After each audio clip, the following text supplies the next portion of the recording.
विधानसभा चुनाव के दौरान बीजेपी से बगावत कर लोक जनशक्ति पार्टी के झोपड़ी में शामिल हुए कई नेताओं ने अब चुनाव के बाद लोक जनशक्ति पार्टी से पल्ला झाड़ लिया है। पिछले चुनाव में उम्मीदवार रहे राजेंद्र सिंह समेत कई नेता अब लोक जनशक्ति पार्टी के किसी भी कार्यक्रम और बैठक का नोटिस नहीं ले रहे हैं और बेचैन हुई लोक जनशक्ति पार्टी ऐसे तमाम नेताओं को नोटिस भेजना शुरू कर दिया है और उस नोटिस में साफ तौर पे पूछा गया है कि आप पे पार्टी कार्रवाई क्यों न करे। और ऐसे सवाल इसलिए पूछे गए हैं क्योंकि लोक जनशक्ति पार्टी के कोई भी कार्यक्रम या बैठक में ऐसे नेता शामिल नहीं हो रहे हैं। कुल 14 नेता ऐसे हैं जिनको पार्टी ने नोटिस भेजा है और पूछा है कि पार्टी आप पे कार्रवाई क्यों न करे, क्योंकि तमाम ऐसे कार्यक्रम और बैठक हो रहे हैं जिसमें आप लोग शामिल क्यों नहीं हो रहे हैं। इनसे जवाब मांगा गया है।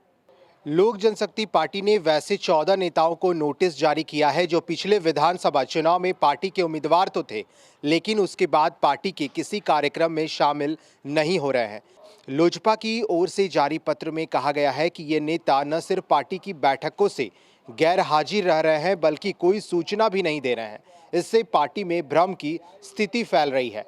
लोजपा ने अपने जिन प्रत्याशियों को नोटिस जारी किया है उसमें बीजेपी के दिग्गज नेता रहे राजेंद्र सिंह का नाम भी शामिल है। राजेंद्र सिंह ने पिछले चुनाव में लोजपा का दामन थामकर दिनारा से चुनाव लड़ा था, लेकिन जीत हासिल नहीं कर पाए। उनके अलावे अमरपुर से प्रत्याशी रहे बीजेपी के पूर्व नेता मृणाल शेखर, विभूतिपुर से प्रत्याशी रहे चंद्रबली ठाकुर, तेघड़ा से उम्मीदवार रहे ललन कुमार, केसरिया से उम्मीदवार रहे रामशरण प्रसाद यादव, कल्याणपुर के मोना प्रसाद सुंदेश्वर राम, कस्बा के प्रदीप कुमार दास, बरारी के विभाष चंद्र चौधरी, रानीगंज के परमानंद ऋषिदेव, सिंहेश्वर के अमित कुमार भारती, परबत्ता के आदित्य कुमार शौर्य और बेनीपुर से उम्मीदवार रहे विनोद झा शामिल हैं। दिलचस्प बात यह है कि लोजपा के सुप्रीमो चिराग पासवान के पैतृक घर अलौली से उम्मीदवार रहे रामचंद्र सदा भी पार्टी का कोई नोटिस नहीं ले रहे हैं, लिहाजा उन्हें भी नोटिस जारी किया गया है। दरअसल पिछले विधानसभा चुनाव में बड़ी संख्या में नेताओं ने लोजपा का दामन थामकर चुनाव लड़ा था, लेकिन वो सिर्फ चुनाव जीतने ही पार्टी में शामिल हुए थे। ऐसे सारे नेता चुनाव में हार गए। उन्हें पहले भी लोजपा से कोई मतलब नहीं था, चुनाव के बाद भी कोई मतलब नहीं रहा। ऐसे में वे पार्टी की बैठक में क्यों जाएं?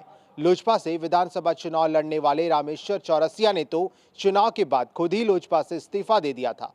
रामेश्वर चौरसिया किसी दूसरी पार्टी में नहीं गए, लेकिन लोजपा छोड़ दिया। जानकारों की माने तो चुनाव के दौरान लोजपा का दामन थामने वाले ज्यादातर नेता इस बात का इंतजार कर रहे हैं कि बीजेपी उन्हें कब वापस पार्टी में शामिल कराती है। फिलहाल बीजेपी ने लोजपा से चुनाव लड़ने वाले अपने नेताओं की पार्टी में वापसी पर रोक लगा रखा है। सूत्र बताते हैं कि बीजेपी नीतीश कुमार के दबाव में है। सियासी गलियारे में ये चर्चा आम रही है कि बीजेपी ने जानबूझकर नीतीश को हराने के लिए लोजपा को चुनाव मैदान में उतारा था। नीतीश कुमार की पार्टी जेडीयू की बैठक में उनके नेता खुलकर बीजेपी पर ऐसा आरोप लगा चुके हैं। लिहाजा अगर बीजेपी अपनी बागी नेताओं को अभी अपनी पार्टी में वापस शामिल करती है तो इन आरोपों को बल मिलेगा।